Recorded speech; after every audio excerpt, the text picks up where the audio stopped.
पिछले वीडियो में स्पीड की बात कर रहा था, बीच में किसी का कॉल आ गया तो स्पीड की बात आप तक पहुंच नहीं पाई। तो लोग जब पीछे से कॉल करते हैं तो वो एक बार ये नहीं सोचते हैं कि सामने बैठा जो जिसको वो कॉल कर रहे हैं हो सकता है वो भी व्यस्त हो सकता है। खुद को जब कॉल करो वो रिंग नहीं उठेगी, लेकिन वो एक्सपेक्ट यही करते हैं कि मेरा फोन पहली रिंग में उठना चाहिए। तो अगर कोई व्यक्ति ड्राइविंग कर रहा है तो मेरा तो उसको सजेशन यही है कि फोन कॉल्स को ना उठाए और गाड़ी कहीं साइड में लगाकर, वाइड पार्किंग हो या पार्किंग स्पेस हो प्रॉपर, जो पीछे से गाड़ी आपको ओवरटेक कर रही हो प्रॉपर निकल जाए। ऐसी स्थिति में ही आप फोन पर बात करें। तो अपनी बात को आगे बढ़ाते हुए मैं ये कहना चाहता हूँ कि सीखना सभी को आना चाहिए। सीखने के लिए दो चीज़ें बहुत ज़रूरत होती हैं मेरे समझ में। एक तो आपका पेशेंस, लेवल ऑफ पेशेंस, और दूसरी चीज़ होती है कि आप उसको सामने वाले से जब सीख रहे होते हैं तो सीख कर बिल्कुल चुप नहीं रहना है। उस समय आपके दिमाग में, मस्तिष्क में जो भी क्वेश्चन आ रहे हैं उनको आपको सामने वाले से बोलना है कि मुझे ये चीज़ समझ में नहीं आई या ये ऐसी ही क्यों है। क्योंकि अगर ट्रेनिंग टाइम में आपने अपने सीनियर को नहीं बोला तो वो आपकी एक्सपेक्टेशन को समझ नहीं पाएंगे। फिर उस दिन के बाद सीखना अगले सेशन पर चला जाता है। लोग कंपनीज में ब्लॉक ट्रेनिंग लेते हैं या ऑनलाइन ट्रेनिंग लेते हैं। उसकी सबसे बड़ी प्रॉब्लम मैंने यही महसूस की है पर्सनल भी, कि जैसे मैंने जब ट्रेनिंग ली तो मैंने नहीं पूछा, तो उसका रिजल्ट ये हुआ कि वो ट्रेनिंग उस ट्रेनर को दोबारा मुझे देनी पड़ी। अब जब दोबारा देनी पड़ी तो कहीं ना कहीं पर उसका फ्रस्ट्रेशन भी होना जाहिर है कि भाई एक बार बताया था तब तो आपने पूछा नहीं। तो सीखने सिखाने के इस क्रम में इस बात का ज़रूर ध्यान रखें और अपना पूरा रुझान, अपना पूरा कंसंट्रेशन सीखने के समय उसी चीज़ पर लगाएं।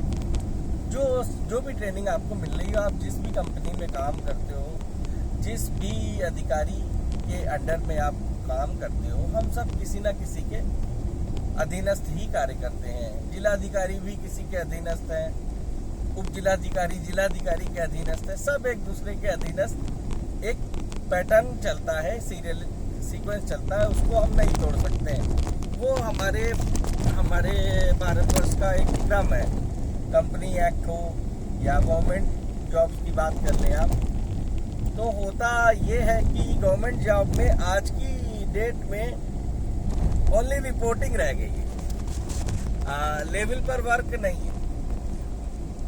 माननीय मुख्यमंत्री जी ने कुछ मांगा या प्रधानमंत्री जी ने कोई जांच आख्या मांगी, रिपोर्ट मांगी, तो उसको जल्दी से जल्दी भर के किसी तरीके से बस इसको निपटाओ। अभी आगे क्या होगा देखा जाएगा, पहले भर के भेजो। जैसे कि म्यूनिसिपल कॉरपोरेशन में मैंने देखा, मैं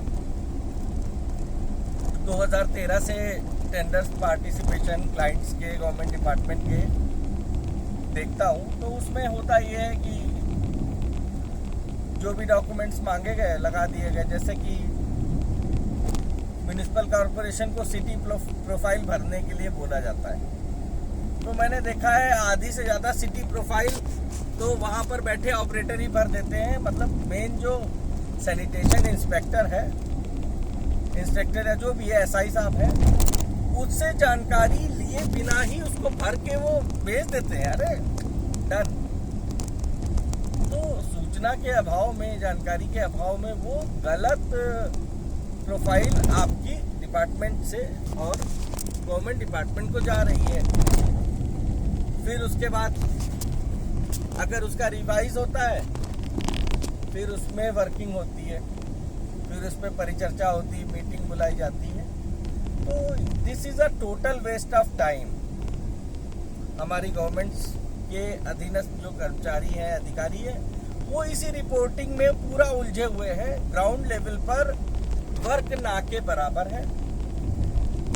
बताया जाता है कि रोड 1 किलोमीटर बन गई है और वास्तविकता में रोड 300 मीटर भी बनी नहीं होती है। हमारे जेई साहब लिख देते हैं कार्य संतोषजनक रहा, ठेकेदार को पेमेंट हो गई, क्योंकि सारा खेम तो पेमेंट पे है। जब पेमेंट होगी तभी सबके वारे नारे होने हैं। तो ये सब चीजें जो है हमारे, इससे हमारी कंट्री, हमारा प्रदेश, हमारा शहर कभी भी विकसित नहीं हो सकता है, क्योंकि हम अपनी टेबल से उस कागज को आगे बढ़ा रहे हैं। हम एक फॉर्मेलिटी कर रहे हैं। हमारे इंस्टीट्यूट, हमारे संसाधन में कार्यरत 95% कर्मचारी, अधिकारी फॉर्मेलिटी कर रहे हैं कि उनको पता है कि भैया रिपोर्ट भर के भेजनी है, बस एज सून एज पॉसिबल आप इसे भेज दो, किसी तरीके से इसको निपटाओ, इसको हटाओ यहाँ से। ये सर का दर्द बने हुए हैं। वो जो आउटसोर्सिंग पर ऑपरेटर आया है, इसको भी जुम्मा 1 महीना हुआ है, उससे उस डिपार्टमेंट के 10 साल के रिकॉर्ड भरने को बोला जाता है। ये ग्राउंड की सच्चाई है, ये मैं आपको बता रहा हूँ। ये मेरा 12-15 साल का अनुभव म्यूनिसिपल कॉरपोरेशंस का है, सीएमओस का है। सीएमओ में या बीएसएम में मैं देखता हूँ उनकी कार्यशैली क्या है। हो सकता है मेरे इस पोस्ट के बाद बहुत सारे नेगेटिव कमेंट्स मेरे पर आ जाएं, तो इसके लिए मैं पूरी जिम्मेदारी लेता हूं कि आप लोग जो भी नेगेटिव कमेंट्स आपको करने हैं वो आप मुझसे कर सकते हैं, क्योंकि मैं तो बिल्कुल फ्रीलांसर हूं, मुझे कोई चिंता नहीं है। और मैं सबसे बड़ी चीज़ ये मानता हूं कि यदि आप दूसरों के लिए अच्छा सोचेंगे तो आपके लिए अच्छा होगा। मैं तो इस नीति पे चलता हूँ और हम सबको भी इसी नीति पे चलना चाहिए, ऐसा मेरा मानना है। लेकिन मेरा मानना है, आपका मानना थोड़ी ना है। आपका मानना तो कुछ और है। आपको तो आज के समय में न्यू जनरेशन, जो जेनजी जनरेशन है, उसका गुस्सा तो हम लोग का नाक पे रहता था, उसका गुस्सा तो यहाँ पे रहता है। उसको तुरंत सब कुछ इस्टेब्लिश चाहिए। जेनजी जनरेशन अनेबल टू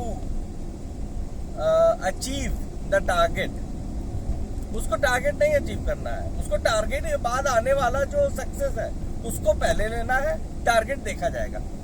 वो एनी हाउ उसे चाहिए, उसके लिए वो किसी को प्रेशराइज कर सकता है, अपने माँ बाप को परेशान कर सकता है, अपने आसपास के अधिकारियों को परेशान कर सकता है। In all situation is same.